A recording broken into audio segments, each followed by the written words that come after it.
Geneviève de Saint-Aubin se tenait au pied du grand escalier de chêne du château de Saint-Aubin, et elle regardait les huissiers étaler leurs registres sur la console de marbre de sa grand-mère. Le notaire, maître Delacroix, s'éclaircit la gorge et commença à lire les dettes de son père à voix haute. 600 ans de portraits ancestraux la regardaient depuis les murs de la galerie, et elle sentait chaque œil peint posé sur ses épaules à mesure que les chiffres devenaient impossibles.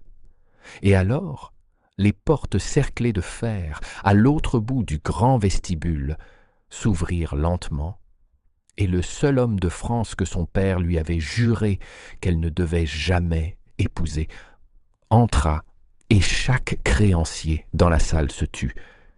Mais pour comprendre ce silence, il faut comprendre la matinée qu'il l'avait préparée. Cela avait commencé avant l'aube. Le premier chariot d'huissier avait franchi l'avenue des Platanes à 6h30. À 8h, ils étaient quatre dans le grand vestibule, vêtus des longues redingotes bleues du bureau de la Loire, dressant l'inventaire de l'argenterie de sa mère défunte. À 9h, le notaire était arrivé de Tours dans une chaise de poste louée. À 10h, les créanciers eux-mêmes avaient commencé à se rassembler. Des hommes calmes, bien mis, porteurs de portefeuilles de cuir et de visages sans expression. Et maître Delacroix avait ouvert son livre. 47 000 francs à Monsieur Garnier de Tours, avec intérêt composé depuis la récolte de 1824. Le comte Henri de Saint-Aubin, son père, était assis dans son fauteuil de velours, près de la cheminée, une bouteille de Bordeaux vide au pied de ses pantoufles, pleurant en silence. Il n'avait pas dormi. Il ne s'était pas baigné. Il n'avait pas, en 3 jours, regardé sa fille dans les yeux. 82 000 francs à la banque Piléwil de Paris, garantie sur les vignobles de l'Ouest. Geneviève gardait le menton levé. Elle avait 22 ans, vêtue d'une robe de deuil grise qui avait été retournée 2 fois pour en cacher l'âge, et elle dirigeait les affaires de ce domaine depuis qu'elle en avait 16, parce que son père, lui, ne le pouvait plus. Elle avait équilibré d'impossibles registres à la lueur de la chandelle. Elle avait marchandé avec les vignerons, les meuniers et le curé du village. Elle avait vendu les perles de sa mère l'automne précédent pour payer les gages des jardiniers, et elle ne l'avait dit à personne. Elle avait, 6 années durant, tenu hors de l'eau le nom des Saint-Aubin de ses 2 mains, tandis que l'homme qui le portait se noyait lentement à ses côtés.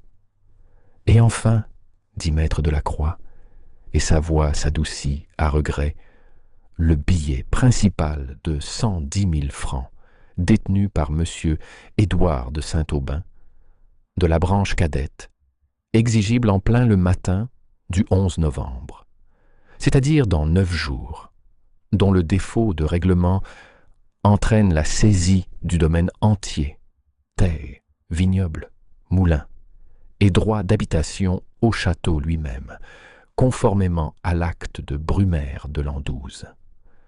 Un soupir de plaisir s'échappa du fond du vestibule. Il vint de son cousin. Édouard de Saint-Aubin était un homme mince et impeccable, de 33 ans, vêtu à la mode de Paris, avec une cravate nouée si haut qu'il semblait perpétuellement tendre le cou vers quelque chose hors de portée.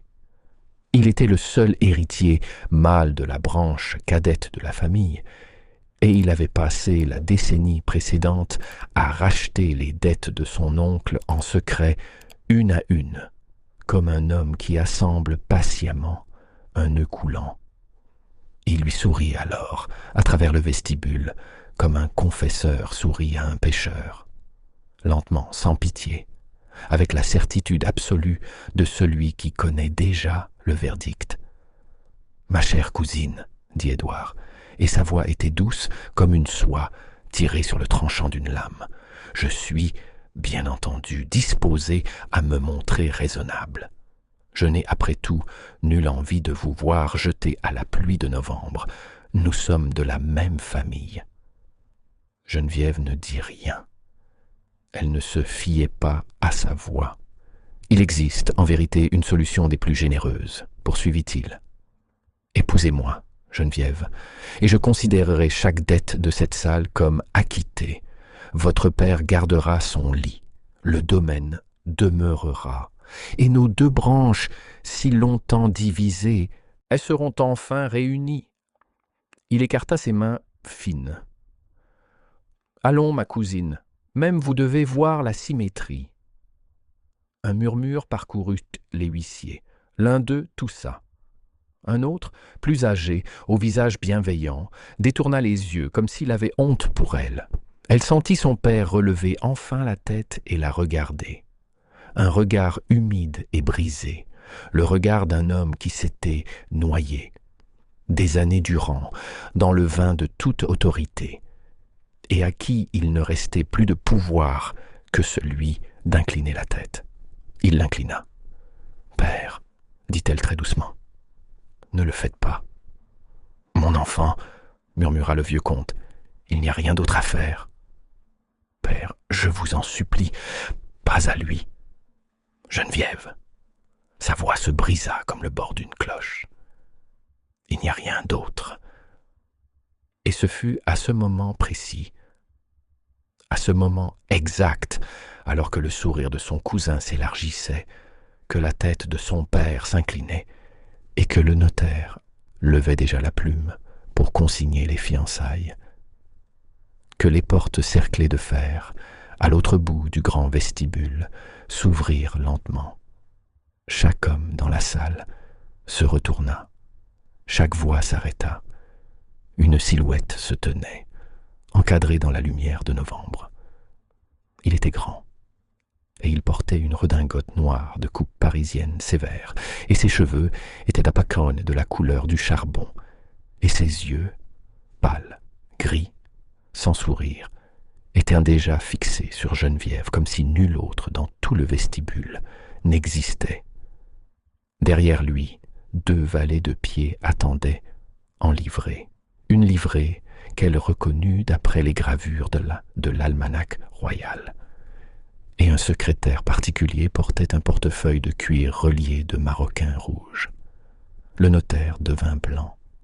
Les huissiers se levèrent. Le sourire du cousin Édouard tomba de son visage comme une tuile d'un toit. « Monseigneur » chuchota maître de la Croix. Et il s'inclina si profondément que ses lunettes manquèrent les glisser de son nez. L'homme dans l'embrasure ne lui rendit pas son salut. Il ne jeta pas même un regard à Édouard. Il traversa toute la longueur du grand vestibule, lentement, sans hâte, jusqu'à se trouver droit devant Geneviève. Il retira son gant. Il prit dans sa main chaude la main froide de la jeune fille, et il s'inclina avec une grande précision et la baisa.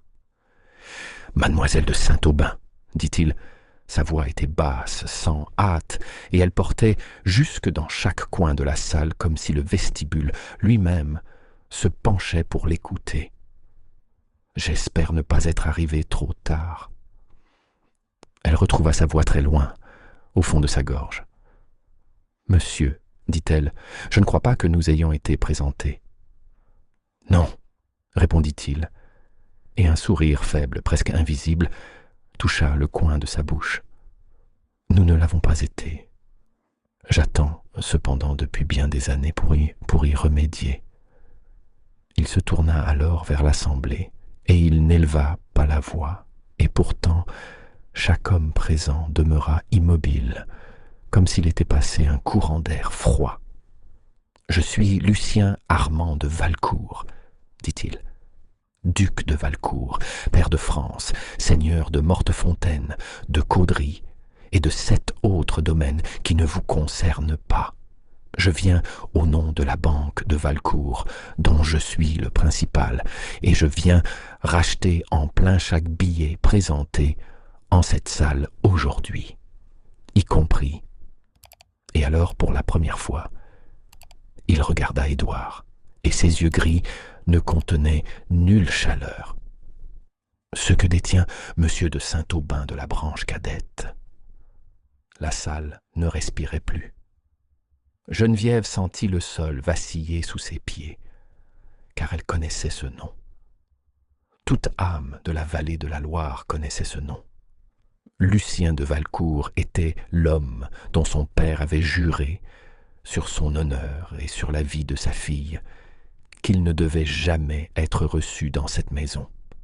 L'homme dont le propre père avait tué son grand-père dans un duel sous les châtaigniers à la lisière du Pré du Sud, 40 ans plus tôt. L'homme dont la famille était dans la longue mémoire de la maison Saint-Aubin, le seul nom prononcé comme celui d'un ennemi. Son père s'était dressé hors de son fauteuil de velours. Il tremblait. « Sortez de chez moi », dit le comte de Saint-Aubin. Sa voix se brisa. Le duc de Valcourt ne tourna pas la tête. « Monsieur le comte, dit-il, ce n'est plus chez vous. À l'heure du calendrier, à l'heure que voici, ceci appartient à Monsieur Édouard. Au calendrier de la semaine prochaine, sauf votre respect, ceci lui aurait appartenu en fait. Je viens modifier ce calendrier. Je paierai chaque dette. Le domaine reviendra à votre famille. La branche aînée, à perpétuité, libre et déchargée, à une seule condition. N'importe laquelle, dit son père avant d'avoir réfléchi. Les yeux gris du duc de Valcourt n'avaient pas quitté le visage de Geneviève depuis l'instant où il était entré dans la salle. « La main de votre fille, dit-il, en mariage, avec moi. » Dans les jours qui suivirent, Geneviève apprit qu'il existe 2 sortes de silence dans une grande maison. Il y a le silence de la paix, qu'elle n'avait pas entendu dans ce château depuis bien des années. Et il y a le silence qui suit la parole d'un homme à qui nul ne peut trouver un seul mot à opposer. Le second silence avait été déposé dans toutes les pièces du château de Saint-Aubin comme un tapis neuf. Son père refusa, d'abord. Il cria. Il appela le duc de Valcourt de tous les noms qu'un vieil aristocrate pouvait donner à un autre. Parvenu, bonapartiste, fils d'assassin, opportuniste, chacal. Le duc, assis dans la bibliothèque, ses gants pliés sur son genou, écouta chaque mot sans broncher. Et lorsque le comte eut achevé, il dit seulement « Monsieur, j'ai été appelé de tous ces noms, et de plusieurs pires, par des hommes aux mains plus fermes que les vôtres. La condition tient. Je n'exige pas votre bénédiction. Je n'exige que la parole de votre fille. » Alors son père pleura, et Geneviève le coucha, et elle redescendit seule à la bibliothèque. Le duc se leva à son entrée. Il avait 40 ans, un peu moins, peut-être, et sous le calme glacé de son visage, il y avait autre chose qu'elle n'aurait su encore nommer. Il attendit qu'elle parlât, la première. Elle ne s'y attendait pas. Elle s'était attendue à être sermonnée, à marchander, à être reçue avec condescendance. « Pourquoi ?» dit-elle. Il ne feignit pas de ne pas comprendre. « Parce que le domaine sera à nouveau le vôtre, » dit-il, libre de toute dette, restauré. Votre père finira ses jours dans son propre château, dans son propre lit. Votre cousin Édouard ne verra plus dans cette vallée lever le soleil sur sa fortune. Je m'en chargerai personnellement. Cela, dit-elle, est ce que vous offrez. Je vous ai demandé pourquoi vous le demandez. Il la regarda alors. Il la regarda vraiment, pour la première fois, sans le masque froid.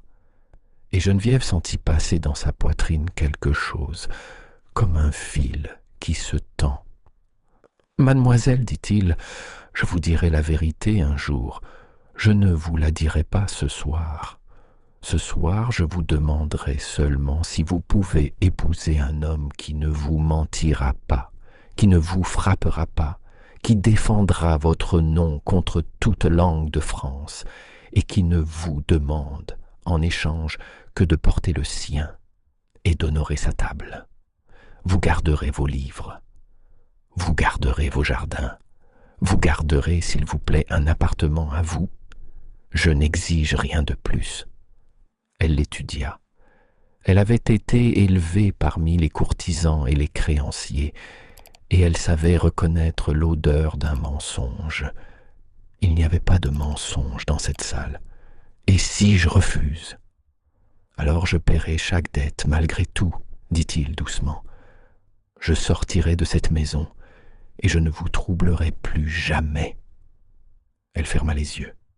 Elle pensa à son père qui pleurait à l'étage.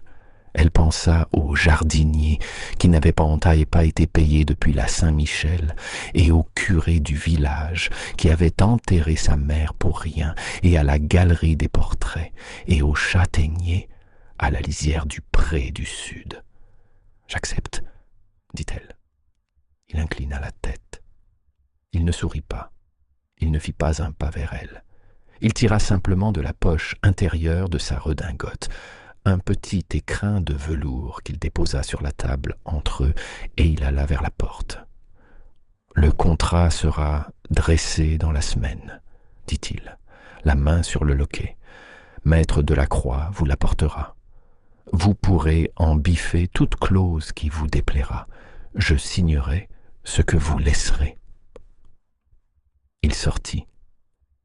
Elle ne souleva pas l'écrin de velours pendant 1 heure entière. Quand elle le fit à la lueur de la chandelle, elle y trouva, au lieu du diamant qu'elle attendait, une simple bague d'or vieux, sertie d'un saphir rose coupé de la couleur d'un crépuscule de novembre.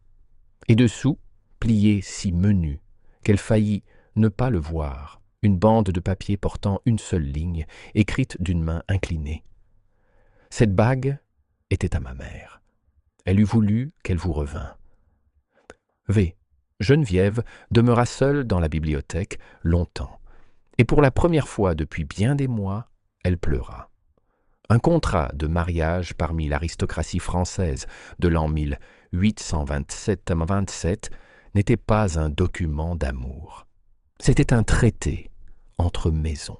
Il énumérait la dot de la fiancée, et le douaire, la part de la veuve, et les droits exacts que chaque partie conservait sur les biens, les enfants, la résidence et la disposition du mobilier de famille, en cas de dissolution de l'union par la mort. Il était dressé par un notaire, certifié par des avoués des deux côtés, et lu à voix haute, en présence des deux familles, avant la signature. Il liait, en bien des cas, davantage que les deux signataires. Il liait leurs parents, leurs cousins, leurs enfants à naître, et les noms mêmes de leur maison, sur 3 générations. Le contrat entre Geneviève de Saint-Aubin et Lucien Armand de Valcourt fut lu à voix haute dans la bibliothèque du château de Saint-Aubin, le matin du 18 novembre 1827. Ce fut le plus généreux contrat que Maître Delacroix eût jamais rédigé. Le domaine de Saint-Aubin devait être restauré entier au nom propre de Geneviève, en pleine propriété inaliénable. Son père conservait la résidence et une rente viagère. Le duc de Valcourt assumait toutes les dettes existantes. Il revendiquait pour lui-même, en échange, seulement le nom et la main de sa fiancée. Le cousin Édouard ne fut pas présent à la lecture. Il était parti, très brusquement, pour Paris, la veille au soir, laissant 3 malles, 2 chevaux et un grand nombre de lettres sans réponse à l'auberge du village. Il envoya cependant une lettre de sa main. Elle arriva par le courrier du matin, le jour des noces, adressée à Geneviève seule. Elle ne portait pas de sceau.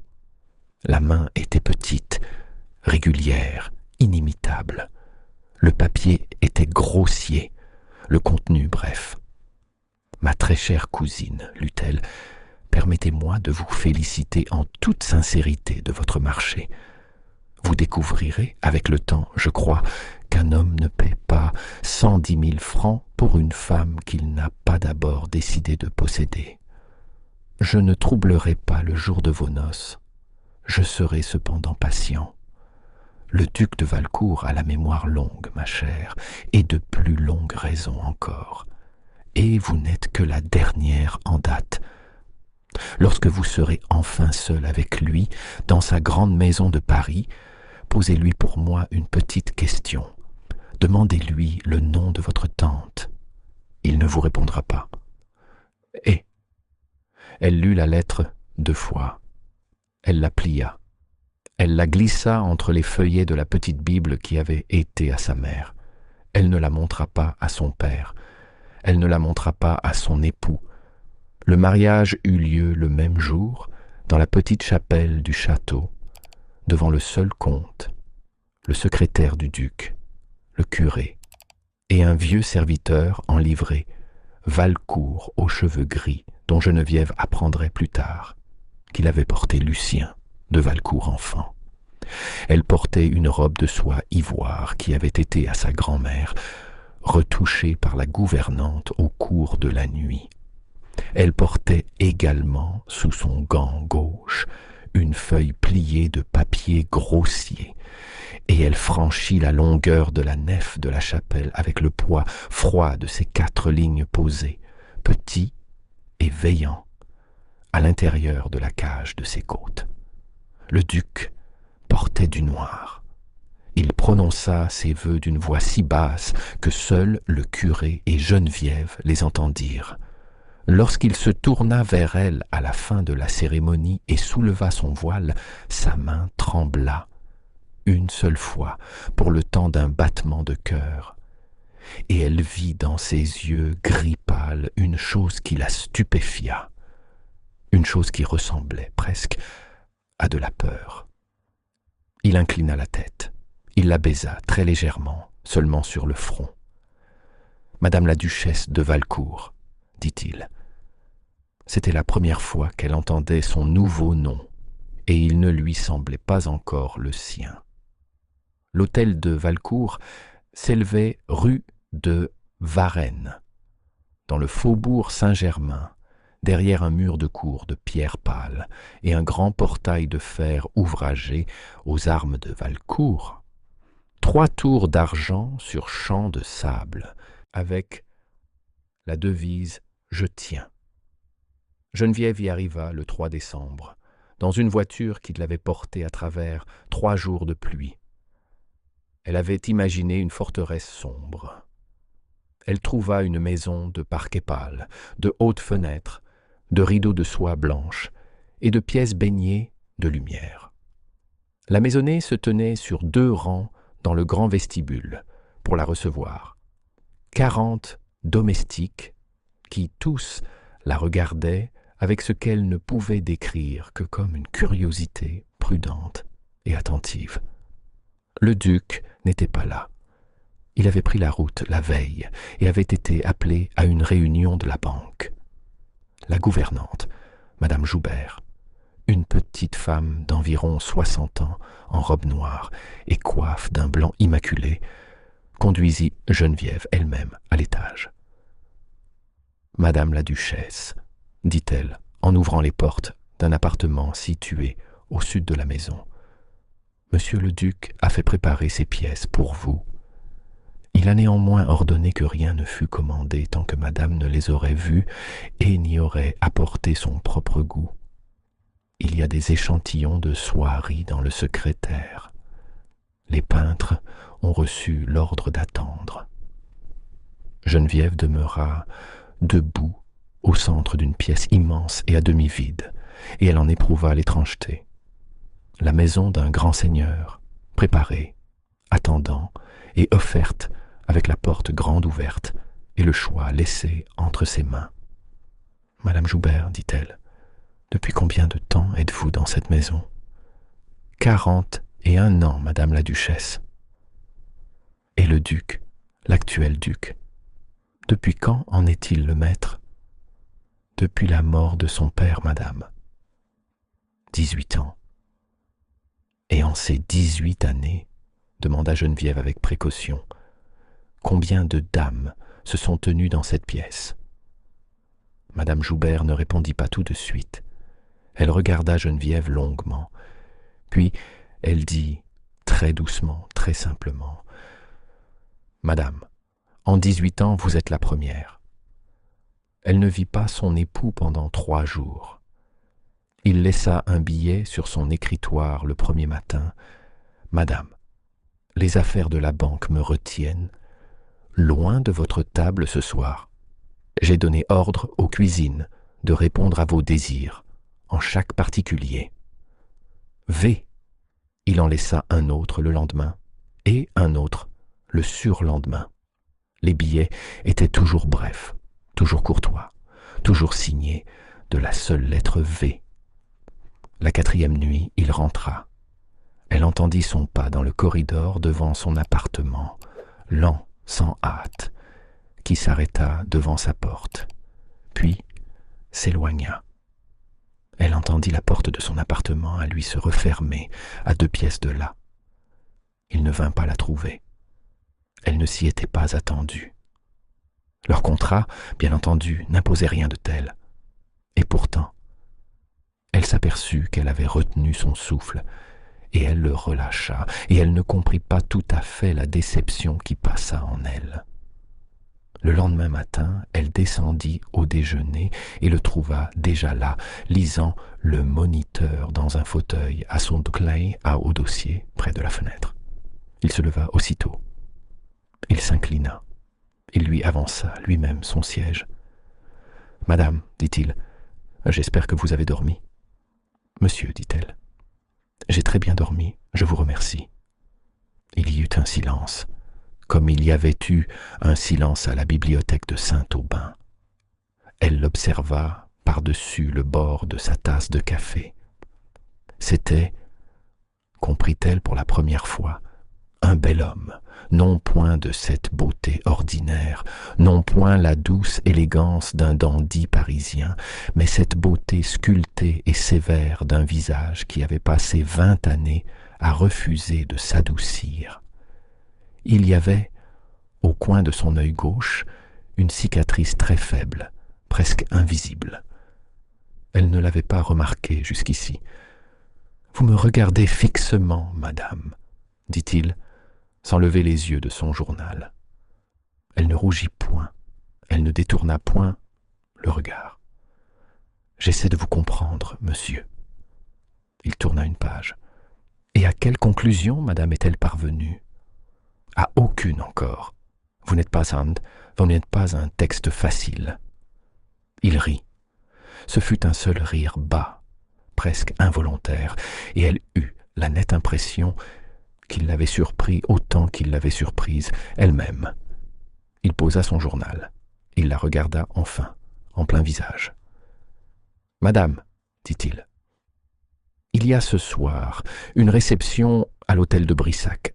La duchesse de Brissac est la langue la plus puissante du faubourg, et elle n'a pas encore décidé si elle vous recevrait. J'aimerais beaucoup que vous fussiez à mon bras lorsqu'elle le ferait. Est-ce une demande, monsieur ? C'est à madame une demande ? Alors j'accepte. » Il inclina la tête. Il revint à son journal. Mais elle vit, avant qu'il n'eût relevé la page, un infime tressaillement, des plus extraordinaires, au coin de sa bouche. Une chose qui n'était pas tout à fait un sourire, et qui était cependant indéniablement un plaisir. La duchesse de Brissac avait 68 ans, pesait moins de 40 kilos, et régnait sur le faubourg Saint-Germain depuis une chaise à porteur que portaient 2 jeunes valets en livrée de l'Ancien Régime. Elle avait survécu à 2 maris, à Trois-Rois et à une révolution. Son salon, rue de Grenelle, était l'unique salon de Paris où une réputation se faisait ou se défaisait dans une seule soirée. Y être reçu, c'était d'exister dans la société. Y être ignoré, c'était devenir invisible des Tuileries jusqu'à la Vendôme. Lorsque Geneviève entra au bras de son époux, chaque conversation dans la salle s'interrompit. Elle avait passé 2 heures, cet après-midi-là, entre les mains de la couturière du duc, une petite femme féroce de la rue de la Paix qui avait apporté 12 robes et choisi après un seul regard à Geneviève une longue gaine unique de soie bleue de minuit à l'encolure profonde avec un seul rang de saphir. Madame, avait dit la couturière fermement, vous n'avez pas besoin de 10 000 choses, vous avez besoin d'une seule chose parfaite. Vous serez la seule dans la salle à ne pas faire d'effort. Elle fut, en effet, la seule dans la salle à ne pas faire d'effort. La duchesse de Brissac fixa Geneviève à travers son face-à-main depuis l'autre bout du salon. « Voici donc, dit la duchesse, d'une voix faite pour être entendue, la petite héritière de la Loire que notre sinistre Valcourt s'est achetée. » Un rire courut à travers la salle. Geneviève sentit la main de son époux se serrer très légèrement sur le bas de son dos. Elle ne leva pas le menton, elle ne broncha pas. Elle traversa tout le salon, seule, tandis qu'il restait où il était. Elle parcourut la longueur de ce parquet ciré sous les yeux de toutes les femmes de Paris qui la haïssaient sans la connaître encore. Elle s'arrêta devant le fauteuil de la duchesse de Brissac et elle s'inclina dans une révérence d'une telle profondeur, d'une telle élégance provinciale impeccable, que la vieille femme sia. « Madame la duchesse, dit Geneviève, d'une voix claire et sans hâte, vous avez la bonté de m'appeler une héritière. Or, mon époux n'a acheté nul domaine, il en a rendu un. Je ne crois pas que ce soit la même transaction. » Le salon devint immobile. La duchesse de Brissac la fixa. Puis, lentement, dans un grincement de baleine et un éclat de dents qui n'avait pas souri depuis 15 ans, la vieille femme lança un seul aboiement de rire ravi et tapota Geneviève au poignet de son face-à-main. « Asseyez-vous, mon enfant, dit-elle. Asseyez-vous ici, à mon côté, et racontez-moi comment vous avez survécu à votre père. Je l'ai connu en l'an 4. Il était sot alors. Je ne suppose pas qu'il se soit amélioré. » Cette nuit-là, la duchesse de Brissac reçut la nouvelle duchesse de Valcourt. Dans la semaine, toutes les autres portes du faubourg suivirent. Dans la voiture, sur le chemin du retour, le duc de Valcourt resta longtemps sans parler.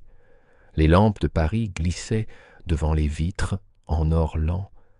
Puis, enfin, il tourna le visage vers elle, dans la pénombre, et il dit seulement, très doucement, « Vous fûtes magnifique, madame. » Et Geneviève, qui n'avait pas rougi quand 100 langues l'avaient éraillée, qui n'avait pas rougi devant la femme la plus redoutée de France, sentit ses joues s'embraser dans le noir. Les semaines qui suivirent furent un lent, silencieux apprentissage l'un de l'autre. Elle découvrit qu'il se levait à 5 heures et chevauchait au bois de Boulogne chaque matin, avant qu'aucun autre gentilhomme de son rang ne fût éveillé. Elle découvrit qu'il gardait, dans une armoire fermée à clé de son cabinet, les lettres que sa mère lui avait écrites lorsqu'il était enfant au collège. Elle découvrit qu'il avait bâti sa fortune non par la faveur de la cour, mais par les chemins de fer, par le nouvel éclairage au gaz de Paris, par les fonderies de fer du Nord, et que la moitié des grandes maisons du faubourg lui devaient de l'argent et feignait de l'ignorer. Elle découvrit qu'il n'avait pas d'amis, que des alliés. et qu'il n'avait, en 18 ans de duc de Valcourt, jamais entretenu de maîtresse. Lui, à son tour, la découvrait. Il la trouva un soir, lisant Adolphe, devant le feu de la petite bibliothèque, ses pieds nus repliés sous elle, et il demeura sur le seuil, sans entrer, si longtemps qu'à la fin elle leva les yeux. Il la trouva, un autre soir, dépouillant les registres de la maison avec l'intendant, dont madame Joubert ne l'avait pas averti, et il apprit que sa femme avait réduit de 11% les dépenses de Samibiampo, de sa maison parisienne en 3 semaines, sans renvoyer un seul domestique. Il la trouva, par un matin gelé de janvier, agenouillée dans la neige de la cour pour relever sous la roue d'une voiture un chat à demi gelé, et il se tint à la fenêtre de son cabinet, les mains derrière le dos, et il ne bougea pas pendant un quart d'heure. Le 3e dimanche de janvier, après la grand-messe à Saint-Thomas d'Aquin, Geneviève traversa la rue de Varennes au bras de son époux et trouva Édouard de Saint-Aubin qui l'attendait sur le trottoir. Elle ne l'avait pas vu depuis novembre. Il avait maigri, il portait une redingote qu'elle reconnut, une redingote qu'elle se rappelait l'avoir vu porter à la Loire. Et les manchettes, en y regardant de plus près, avaient été retournées. Il ôta son chapeau. Il s'inclina. « Cousine, dit-il très doucement, très aimablement, comme s'il s'était quitté la veille dans une pièce amicale. Madame la duchesse, je me demande si je puis vous prier d'un seul instant de conversation, une affaire de famille. Simplement, cela ne sera pas long. » Le duc de Valcourt ne parla pas, il ne bougea pas. Il se tint simplement, parfaitement immobile, entre sa femme et l'homme du trottoir. Et il laissa le silence accomplir le travail que les paroles n'eussent fait qu'avilir. Au bout de 4 secondes peut-être, Geneviève les compta. L'agréable sourire d'Édouard se fendit. « Pardonnez-moi, dit Édouard, plus vite à présent.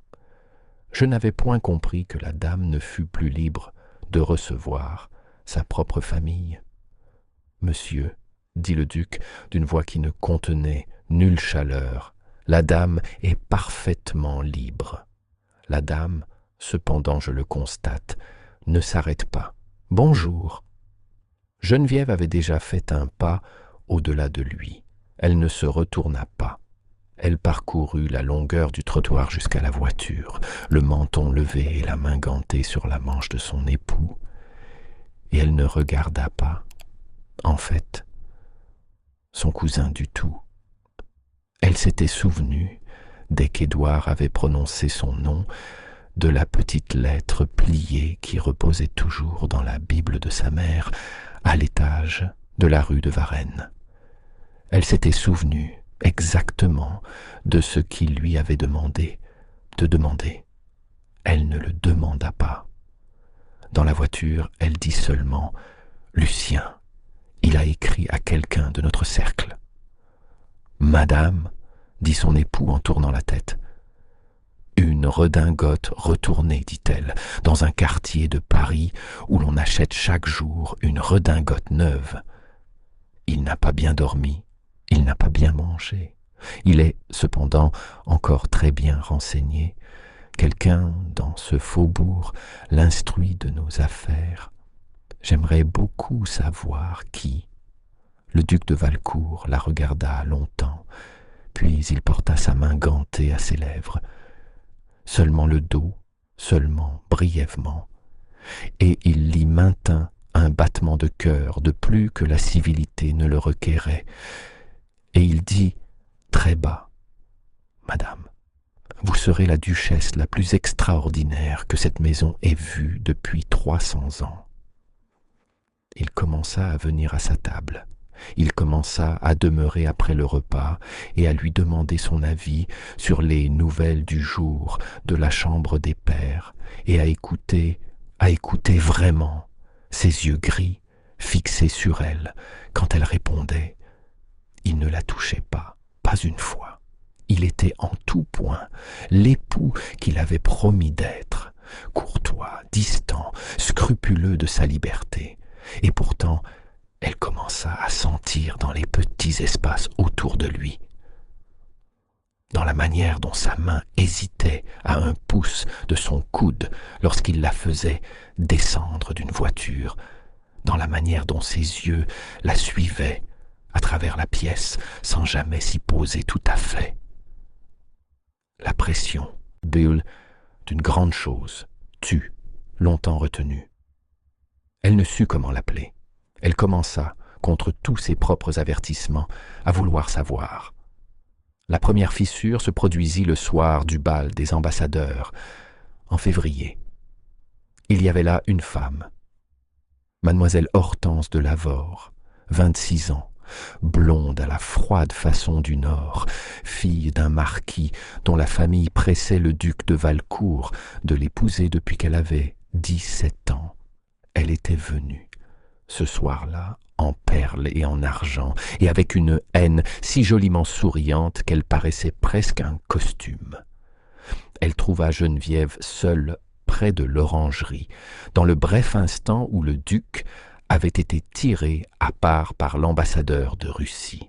« Ma chère Madame de Valcourt, dit-elle suavement, il faut me permettre de vous féliciter. Quel triomphe! On le comprend, bien sûr, parfaitement. Après la mère de Lucien. Oh, mais vous saviez, n'est-ce pas, pour sa mère. Geneviève ne broncha pas. Dites-moi, dit-elle. Le sourire d'Hortense s'élargit. Elle était une Saint-Aubin, ma chère. Il ne vous l'a donc pas dit? Hélène de Saint-Aubin, la sœur aînée de votre père. Elle épousa le père de Lucien en l'an 85, et votre grand-père refusa de recevoir l'alliance. Il se battit en duel avec le duc l'aîné sous les châtaigniers, en fait, et y fut tué pour son orgueil. C'est pourquoi votre père ferma les deux maisons l'une à l'autre. C'est aussi, ma chère, pourquoi votre époux a regardé les portraits de votre famille dans l'almanach depuis aussi longtemps qu'il a vécu. Il épouse, en un sens très réel, sa propre cousine. Certains trouvent cela touchant. Personnellement, je trouve cela un peu... Elle marqua une pause, savourant, un peu grec. Geneviève sentit le monde basculer pour la seconde fois en 3 mois. Elle ne le montra pas. « Quelle bonté à vous de m'en informer, dit-elle, et sa voix était aussi ferme que le portrait de sa grand-mère. Je prierai mon époux de me confirmer la généalogie à sa convenance. » Elle se détourna et elle traversa la salle de bal, et elle trouva son époux à l'autre bout de la longue salle, plongé dans une conversation avec l'ambassadeur de Russie. Il leva les yeux à l'instant même, où elle traversa son champ de vision. Il vit son visage. Il fit un mouvement aussitôt, mais elle leva sa main gantée, le plus petit des gestes, et il s'arrêta. Elle n'alla pas vers lui. Elle traversa le parquet jusqu'à la porte, seule, et elle franchit la galerie des vestiaires, seule, et elle envoya un valet chercher la voiture des Valcourt en son nom propre. Elle rentra seule. Elle laissa un billet sur l'écritoire de son époux dans le grand vestibule. « Monsieur, je pars pour la Loire pour une affaire de papier de famille. Je reviendrai quand j'aurai ce qu'il me faut. Ne me suivez pas. J'ai. » Elle partit à 5 heures du matin, dans sa seconde voiture, avec sa propre femme de chambre et 4 gardes. Le cocher la mena à travers 3 jours de pluie froide. Elle ne savait pas encore, sur la route du Sud, ce qu'elle s'attendait à trouver à Saint-Aubin. Elle savait seulement ce qu'Hortense lui avait dit, que sa tante s'était appelée Hélène, que les maisons avaient été fermées, non par son grand-père seul, mais par son père après lui, que Lucien de Valcourt avait surveillé les portraits de la famille dans l'almanach depuis aussi loin que la rumeur d'Hortense voulait le lui faire imaginer. Elle savait également ce qu'Édouard avait écrit le matin de ses noces. « Demandez-lui le nom de votre tante. Il ne vous répondra pas. » Et elle savait que son époux s'était assis à sa table de déjeuner pendant 10 semaines et lui avait lu Madame de Sévigné à voix haute et déposé une seule rose blanche sur son écritoire chaque matin et n'avait jamais, en rien de tout cela, prononcé le nom d'Hélène. Elle ne savait pas si elle avait été aimée ou utilisée. Elle entendait le savoir avant la fin de la semaine. Le comte de Saint-Aubin l'a reçue à la tête de l'avenue à midi du 3e jour. Un coureur à cheval avait porté le message qu'elle venait seule et qu'on dut descendre du grenier le vieux secrétaire de son père et l'ouvrir. C'était un autre homme que celui qu'elle avait quitté en novembre. Il n'avait pas bu un verre de vin depuis 52 jours. Il s'était mis, contre son habitude, à se rendre à l'église paroissiale le dimanche. Il s'était remis à lire. Il avait même, dans la semaine précédente, entrepris la lente besogne d'écrire à de vieux amis qu'il n'avait pas adressés depuis 20 années. Il embrassa sa fille sur les 2 joues et il ne demanda rien. Il avait gagné, en 40 années, à lui faire défaut, la sagesse d'attendre. Elle monta à la bibliothèque avec le secrétaire de son père, et elle ferma la porte, et pendant 2 jours, elle n'en redescendit pas. Elle trouva, en ces 2 jours, 3 choses. La première fut un paquet de billets à ordre provinciaux, datés de 1823 à 1826, signés de la main de son père. Elle les compara aux signatures authentiques des actes que son père avait signés en sa présence ces 6 dernières années. Lentement, avec une loupe, ligne après ligne, elle dirigeait sa correspondance depuis l'âge de 16 ans. Elle connaissait le rythme de sa main comme un musicien connaît une mélodie. Les signatures sur les billets à ordre n'étaient pas de lui. Elles étaient presque de lui. Elles en avaient là la forme, mais non le rythme. Elles avaient été tracées très patiemment par une main plus jeune qui feignait d'être plus vieille. Elle sut alors ce que son cousin avait fait, depuis combien de temps, et à qui. La deuxième chose qu'elle trouva fut une lettre. Elle était au fond d'un tiroir, fermé à clé, dans une enveloppe jaunie, scellée de cire rouge à des armes qu'elle ne reconnut pas. Le sceau était intact. L'enveloppe était adressée d'une main fine, inclinée, mourante, à Henri, comte de Saint-Aubin, mon frère. Le cachet portait octobre 1798. Elle avait été retournée près de 30 années auparavant, sans avoir été ouverte. Hélène, lisait-on au revers de l'enveloppe, dans une autre main, celle de son père, alors plus jeune, refusait à ne pas ouvrir. Elle ne l'ouvrit pas. Ce n'était pas à elle de le faire. Elle la rangea avec soin dans son nécessaire de voyage à côté de la Bible de sa mère. La troisième chose qu'elle trouva fut plus difficile à nommer. C'était, dans le tiroir intérieur du secrétaire, un petit portrait de la taille d'une main d'enfant. Le cadre était vieux, la peinture plus vieille encore. Elle représentait une jeune femme d'une 20aine d'années peut-être, blonde, à demi souriante, avec des yeux gris pâles, que Geneviève avait vus pour la dernière fois à sa propre table de déjeuner, lisant le Moniteur. Elle demeura longtemps avec le portrait dans les mains. Elle pensa aux yeux gris de son époux. Elle pensa au matin froid de la foire de Tours, 5 années auparavant, quand elle avait 17 ans, et qu'un étranger qu'elle n'avait pas remarqué s'était tenu de l'autre côté de la place et avait appris son nom. Elle crut comprendre, enfin, ce que Lucien de Valcourt avait voulu dire lorsqu'il lui avait dit « Je vous dirai la vérité un jour. Je ne vous la dirai pas ce soir. » Elle se leva. Elle rangea les billets, à ordre, la lettre intacte, et le petit portrait de sa tante dans le même nécessaire de voyage. Elle redescendit au grand vestibule et embrassa son père, et elle dit seulement « Père, il est des choses que je devrais vous montrer lorsque nous nous reverrons. Elles feront mal, je suis désolée. » Et elle monta en voiture à 4 heures de l'après-midi, et elle était sur la route de Paris avant la nuit tombée. Elle ne fit pas porter d'avis. Elle arriva rue de Varennes à l'aube du 7e jour depuis qu'elle l'avait quitté.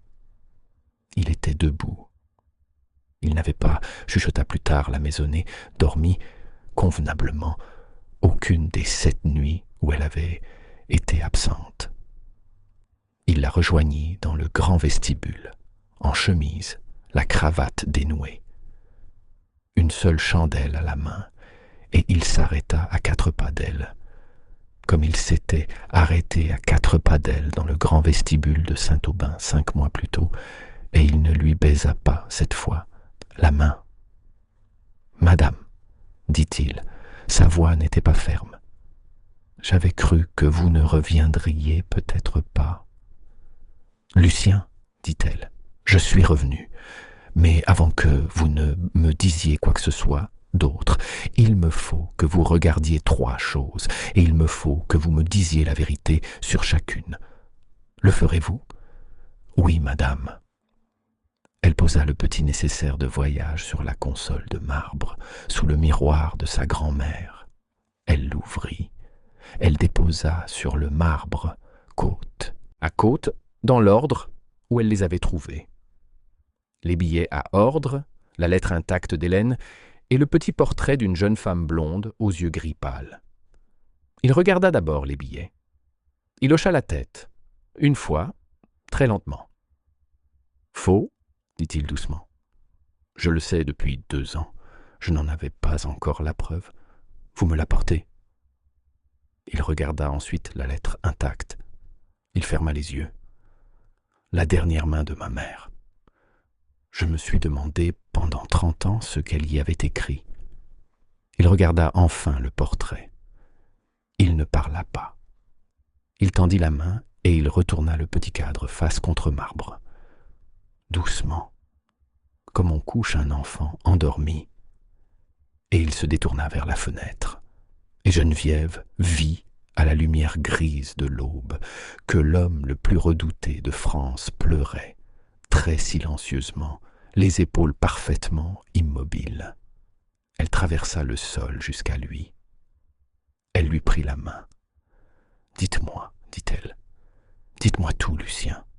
Dites-moi maintenant. » Et il lui dit « Ma mère était votre tante, dit-il. Elle s'appelait Hélène. Mon grand-père et le vôtre se sont battus pour ce mariage. Oui, mais non point, madame, pour ce mariage. Pour une dette, pour l'orgueil de votre grand-père et pour une somme qu'il avait empruntée au mien et n'avait pu rendre. Le duel n'était qu'un prétexte. Le grief était d'argent. Votre père a choisi toute sa vie de s'en souvenir autrement, parce que la vérité était moins honorable. » Il posa la main très légèrement sur la lettre intacte qu'elle lui avait apportée. « Ma mère mourut quand j'avais 11 ans, dit-il doucement. Elle écrivit à votre père sur son lit de mort, lui demandant de me recevoir comme le neveu de son frère. Il lui retourna la lettre sans la lire. Vous venez, je crois, de la déposer pour la première fois entre mes mains. » Geneviève ne dit rien. « Je vous vis pour la première fois, dit-il, lorsque vous aviez 17 ans. C'était à la foire de Tours. Vous étiez avec votre père. Il avait bu Un homme du village vous avait insulté et vous vous étiez retourné et lui aviez répondu de telle façon qu'il avait reculé sans vous frapper, ce que j'allais faire pour lui. J'appris votre nom ce jour-là. J'avais 35 ans et je n'avais depuis longtemps jamais souhaité connaître le nom d'une femme. Il ne la regardait pas. Il regardait dehors, la lumière grise et lente de la rue de Varennes. Je ne fis pas un pas vers vous. Vous étiez trop jeune. Votre père m'eût refusé. J'attendis. Je suivis vos affaires par des agents. Vos affaires seulement, madame, non votre personne. Je ne vous ai jamais fait surveiller. J'appris que votre père sombrait. Je rachetai très discrètement les billets que je pus auprès des plus petits créanciers. J'attendis trop longtemps. Votre cousin alla plus vite que moi. Le temps que je comprisse son jeu, le billet principal était entre ses mains. Il prit son souffle. Je vins au château le matin où les huissiers vinrent parce que je n'aurais pas, madame, permis à cet homme de vous avoir. J'aurais payé jusqu'au dernier sou et je m'en serais allé si vous m'aviez refusé. Je vous l'ai dit et c'était la vérité. Je vous dis maintenant une autre vérité. Je vous aime, Geneviève, depuis 5 ans. Je ne le disais pas avant, parce que je ne voulais pas que vous sentiez que le contrat avait acheté votre cœur avec les dettes de votre père. Je ne le redirai pas tant que vous ne me le demanderez pas. Je vous dois, dit-il, votre liberté avant de vous devoir quoi que ce soit d'autre. Pendant longtemps, le seul son dans le grand vestibule fut celui des cloches matinales de saint Thomas d'Aquin, à 2 rues de là, qui sonnait l'aube. Puis elle traversa le marbre. Elle prit le petit portrait d'Hélène, et elle le retourna face en l'air, et elle le reposa avec un grand soin. « Lucien, dit-elle. » Et c'était la première fois, en 10 semaines de de mariage, qu'elle avait usé de son nom de baptême. « Qu'allons-nous faire de mon cousin ?» Il la regarda. Il comprit aussitôt ce qu'elle refusait et ce qu'elle ne refusait pas. « Madame, dit-il doucement, j'avais espéré que vous le demanderiez. La destruction d'Édouard de Saint-Aubin fut une œuvre de précision froide et belle, et elle fut menée à travers les mois de février et de mars 1828 avec un silence si absolu que l'homme lui-même ne sut qu'on la menait qu'au moment où elle se trouva achevée. Il faut comprendre d'abord comment un homme de cette classe se voyait défait. Il n'était pas défait par l'épée, il n'était pas défait dans un duel, il était défait à la manière dont l'aristocratie de la Restauration se défaisait elle-même dès lors que l'affaire devenait sérieuse, par le papier, par les billets, à ordre rappelés, par les lettres de change refusées, par la déposition tranquille d'un expert de l'imprimerie royale devant la chambre des pairs. Un homme d'épée pouvait mourir en un seul matin. Un homme de papier mourait lentement, sur des semaines, tandis que son bottier cessait de se présenter, que son cercle cessait de l'inviter, et que son nom cessait, par degrés, d'être prononcé au dîner auquel il avait jadis été le premier convié. Le duc de Valcourt racheta par 3 agents différents dans 3 villes différentes chaque billet à ordre qui portait la signature d'Édouard. Il racheta le bail de l'appartement d'Édouard, rue Saint-Honoré. Il racheta la dette qu'Édouard devait à son tailleur, celle qu'il devait à son bottier et celle qu'il devait au cercle de l'Union. Et il les conserva. Il laissa l'homme aller, tout l'hiver, commander du champagne, des gilets neufs et des bottes neuves, et il les conserva. Pendant ce temps, il fit ouvrir très discrètement par le procureur général une enquête sur une petite affaire de signature a contrefaite portée sur certains billets à ordre provinciaux. Signatures appartenant, en l'occurrence, à un certain comte Henri de Saint-Aubin de la Loire, signatures qui avaient servi à escompter certains effets à la banque Pile-et-Will entre 1823 et 1826. Signature dont un expert de l'imprimerie royale devait jurer, en temps voulu, sous serment, qu'elles avaient été tracées non par la main du comte, mais par une autre main. L'autre main était celle d'Édouard. Pendant 10 années, il avait contrefait le nom de son oncle, vendant du papier faux à de petits créanciers de province, empochant les sommes escomptées et laissant le compte authentique porter en public le poids des dettes qui en résultaient. C'était ainsi qu'il avait, le premier, ruiné le nom des Saint-Aubin sur les marchés mineurs de la Loire. C'était ainsi que la réputation du comte avait précédé l'homme, jusqu'à Paris, avant même que les grands créanciers de la capitale ne l'eussent entendu parler. Édouard n'avait pas simplement attendu la chute de la branche aînée, il l'avait précipitée. Lorsque l'affaire fut portée devant la Chambre des pairs, car Édouard, en tant que membre de la branche cadette, avait rang aristocratique et ne pouvait être jugé que par ses pairs.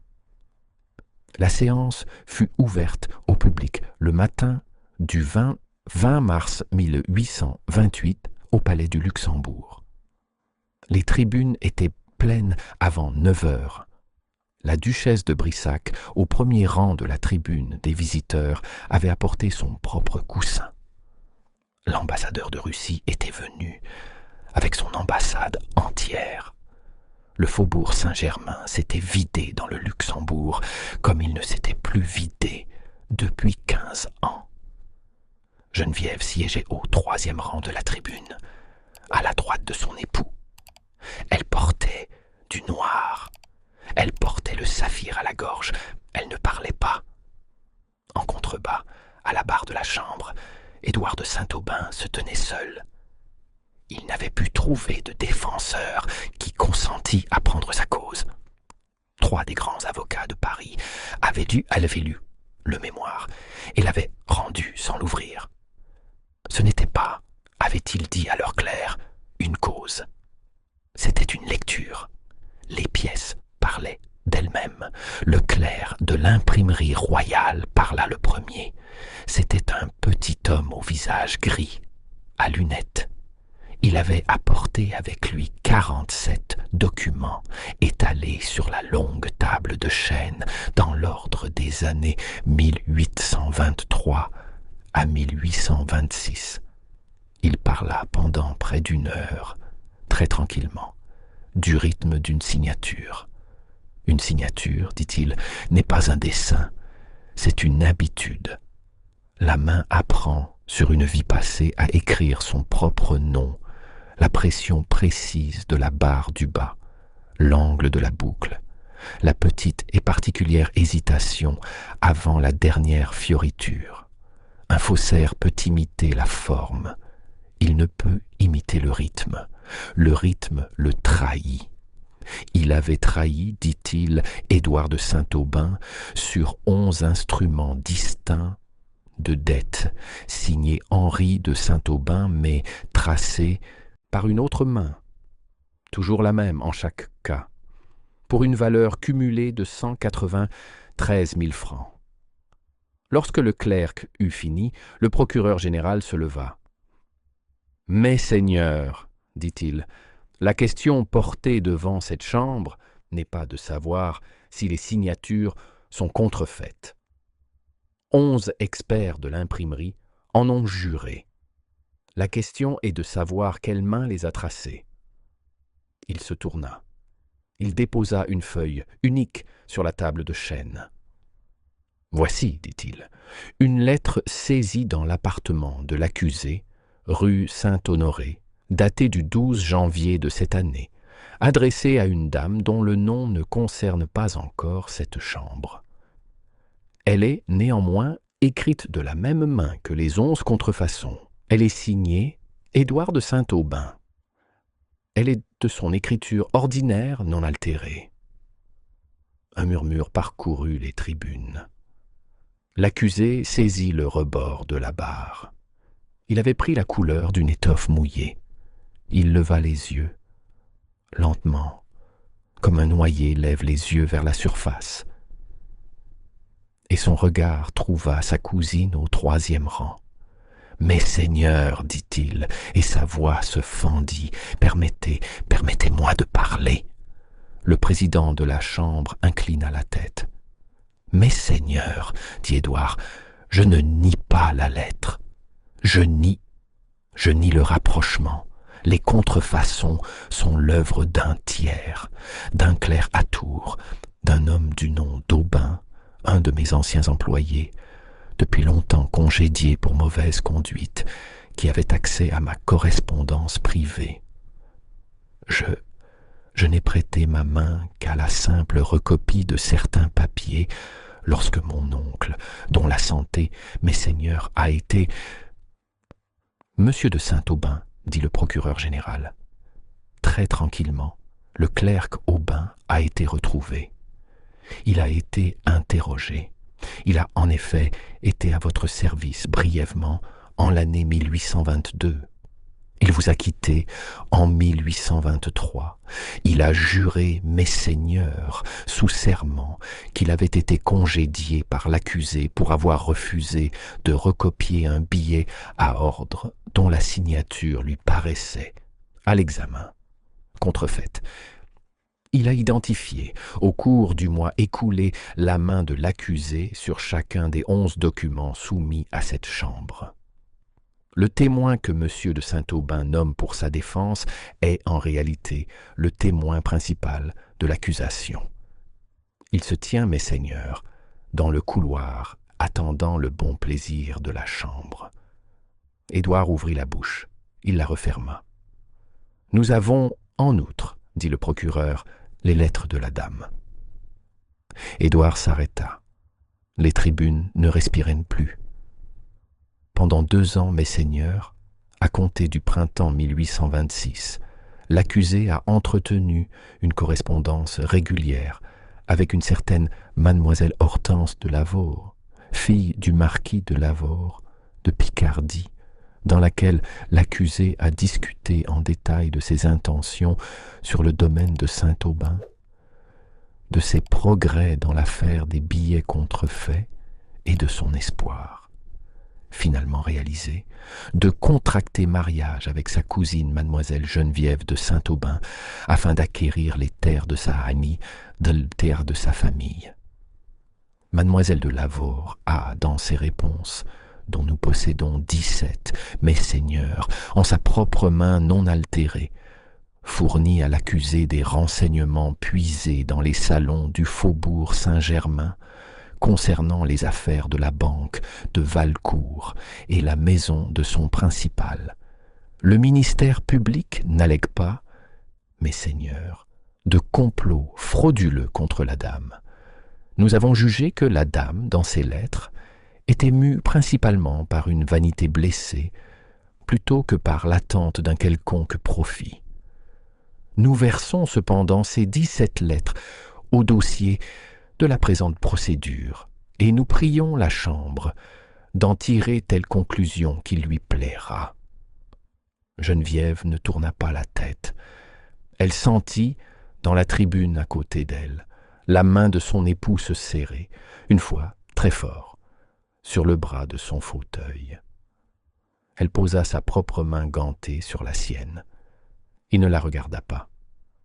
Il regardait la barre. Édouard, à la barre, était devenu entièrement blanc. « Messeigneurs, dit-il. « Monsieur, dit le président de la Chambre, c'est assez. Avez-vous quelque chose à dire pour votre défense qui n'ait pas déjà été dit ?»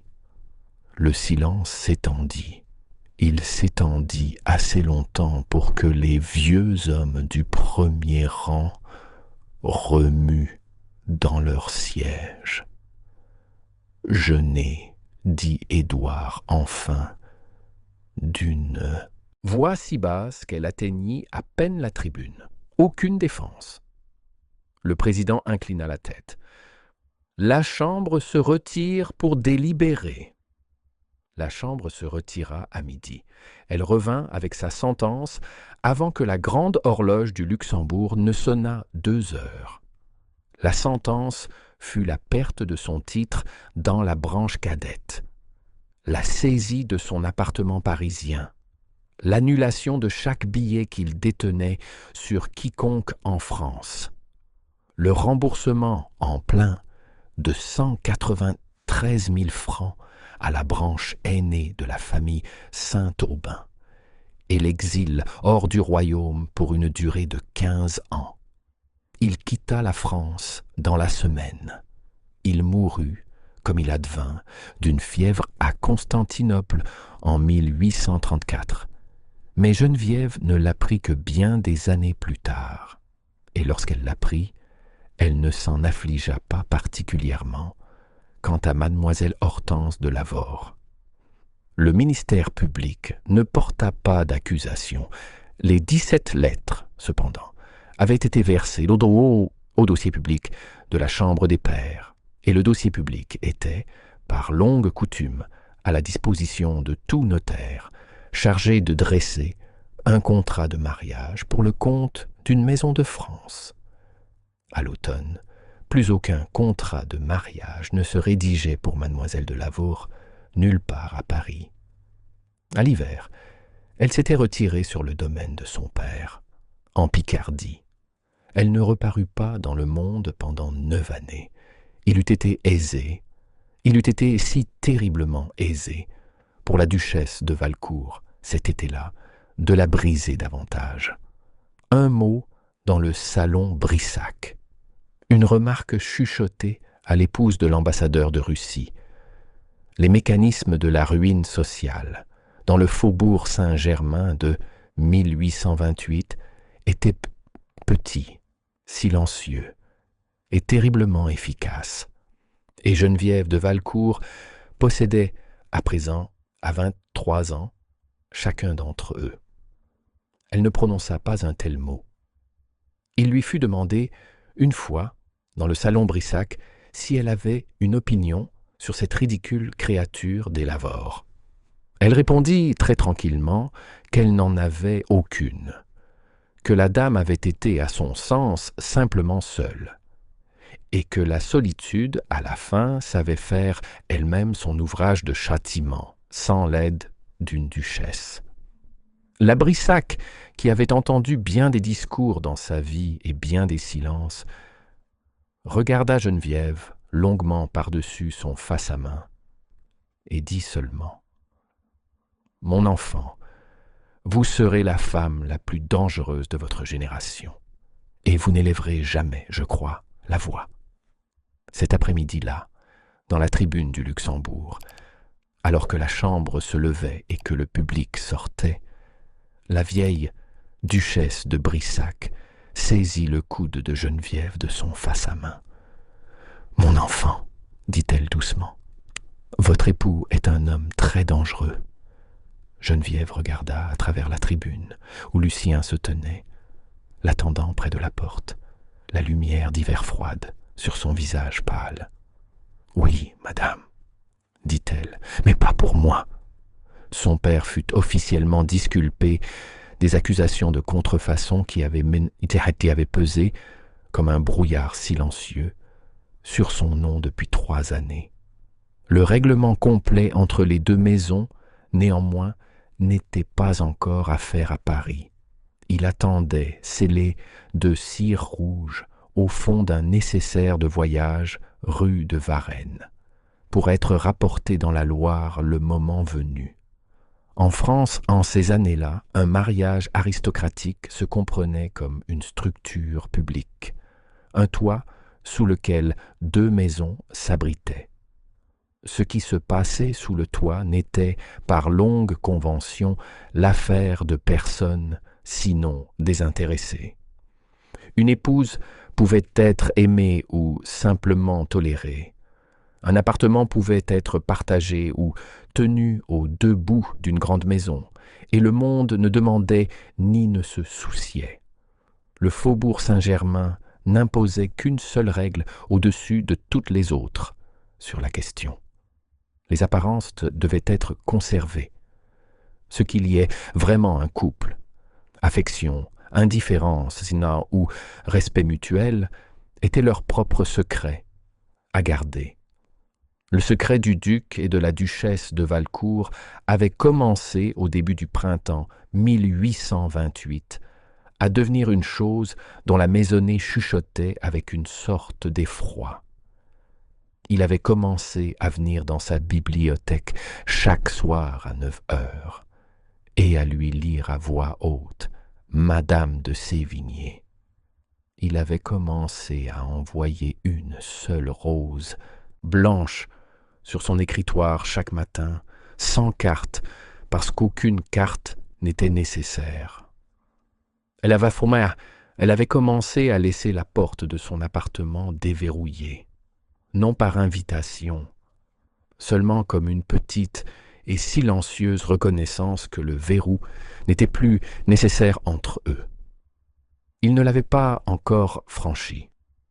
Il attendait. Elle le comprenait, qu'elle le lui demandât. Le soir du 2 avril, elle le lui demanda. Elle se tint à la porte qui séparait leurs appartements, dans une chemise de nuit de toile blanche, ses cheveux dénoués sur le dos pour la première fois qu'il les voyait dénoués, et elle dit « Lucien, entrez ». Il posa son livre.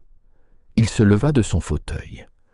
Il franchit la petite distance entre les deux pièces sans hâte, comme il avait franchi le grand vestibule de Saint-Aubin 5 mois plus tôt, lentement, complètement, comme un homme qui avait marché vers cette porte pendant 5 années et entendait se souvenir de chaque pas. Il s'arrêta devant elle. Il ne la touchait pas encore. « Geneviève, dit-il, êtes-vous certaine ?»« Je suis certaine, dit-elle. Alors dites mon nom encore une fois. »« Lucien. » Il inclina la tête. Il la baisa. Non point sur le front cette fois, non point légèrement. Il la baisa comme un homme baise la femme dont il porte le nom dans la bouche depuis 5 années sans permission de le prononcer. Sa main remonta, très lentement, et prit le côté de son visage en coupe, et elle sentit, sous sa farouche retenue, le tremblement d'une tendresse immense, longtemps contenue.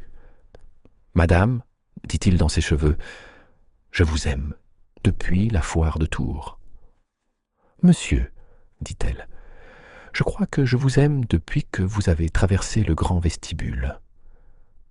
Pourquoi avez-vous mis si longtemps à me le dire ?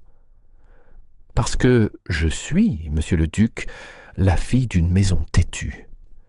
Et nous ne donnons jamais une chose aisément, même à un homme, à qui nous avons l'intention de la donner à la fin. » Il rit, le second rire qu'elle lui eût jamais arraché.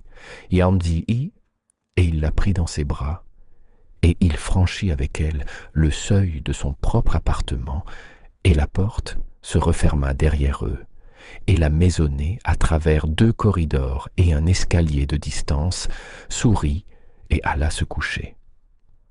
À l'automne de cette même année, le duc et la duchesse de Valcourt retournèrent dans la vallée de la Loire.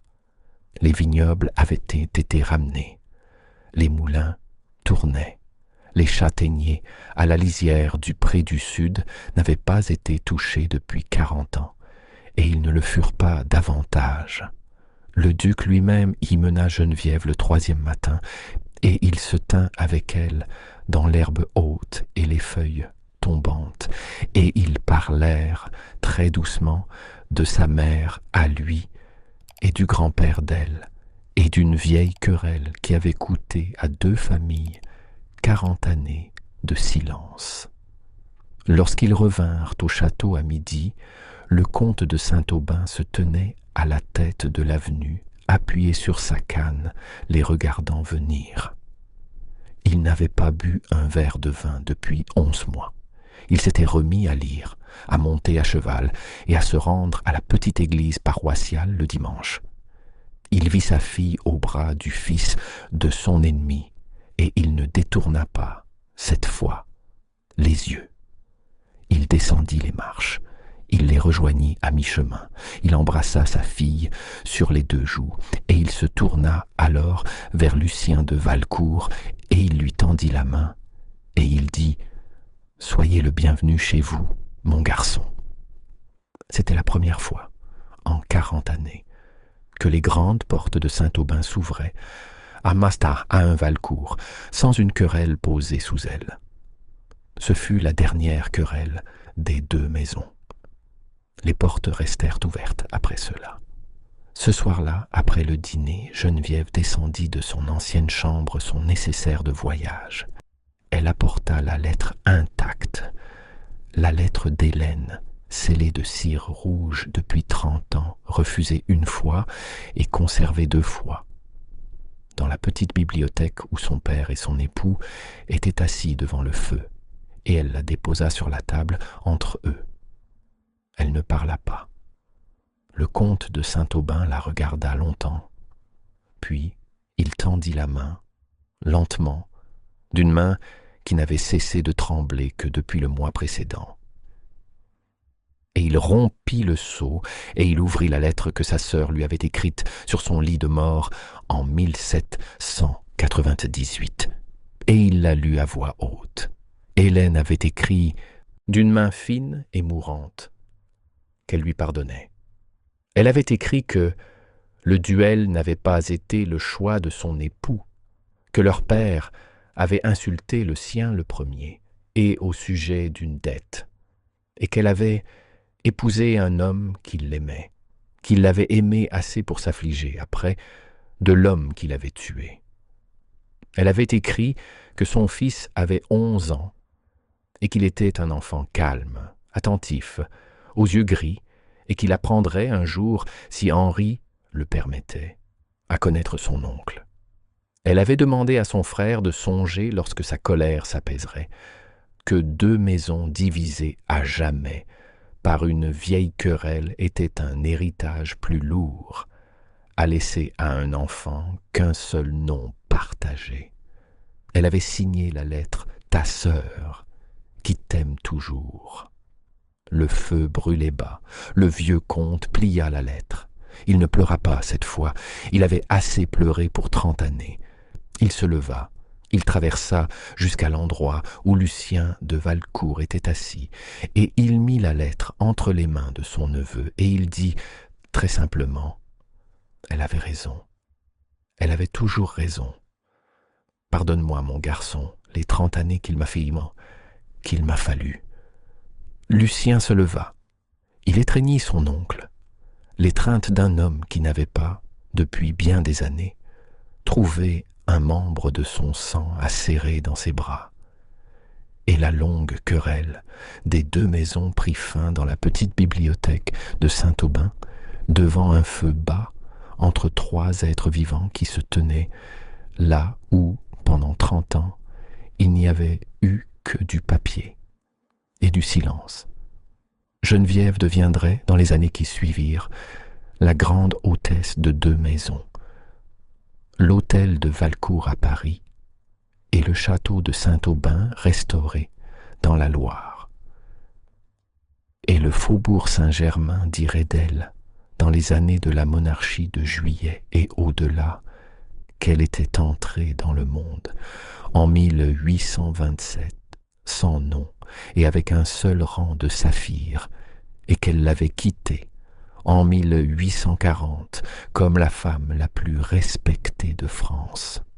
La duchesse de Brissac, qui vécut 85 ans, dirait à sa propre petite-nièce sur son lit de mort qu'il n'y avait eu, dans sa vie, que 2 femmes dont l'entrée dans un salon eût fait taire une salle. La première avait été Marie-Antoinette, la seconde était la petite Geneviève de Saint-Aubin, qui lui avait répondu dans l'hôtel de la rue de Grenelle sans broncher et qui avait été, à jamais, magnifique. Elle eut 4 enfants, 3 fils et une fille. Et la fille, née au printemps 1834, fut nommée Hélène, du nom de la tante que Geneviève n'avait jamais connue, et de la mère que Lucien avait enterrée enfant. Elle garda ses jardins, elle garda ses livres. Elle marchait, chaque septembre, sous les châtaigniers, à la lisière du pré du sud, son époux à son côté. Et ils parlaient de petites choses et de grandes, et les 2 vieilles maisons, Saint-Aubin et Valcourt, divisées par un duel sous ces mêmes châtaigniers, n'étaient plus, sous leurs pieds, qu'une seule maison, enfin. Elle vécut 63 années comme duchesse de Valcourt, et elle fut, en chacune de ces années, aimée. Et la nuit où son époux mourut, dans le grand lit de l'hôtel de Valcourt, au printemps 1879, sa main dans la sienne. Il ouvrit ses yeux gris pâles une dernière fois, et il la regarda comme il l'avait regardée dans le grand vestibule du château de Saint-Aubin le matin où les huissiers étaient advenus, et il dit très doucement « Madame, j'espère ne pas être arrivé trop tard. » Et elle, vieille à présent, les cheveux blancs, son épouse depuis 60 années, se pencha et lui baisa le front, comme il lui avait jadis baisé le sien. Et elle dit « Vous ne fûtes jamais trop tard, monsieur. Vous êtes arrivé exactement à l'heure. » Le feu dans l'âtre se mourait. Les lampes de la rue de Varennes brûlaient encore au dehors. Et dans le grand vestibule, à l'étage en dessous, où leurs portraits étaient suspendus côte à côte depuis un demi-siècle, les armes de Valcourt, 3 tours d'argent sur champ de sable. Je tiens, tenaient leur longue et patiente garde sur une maison qui était enfin pleine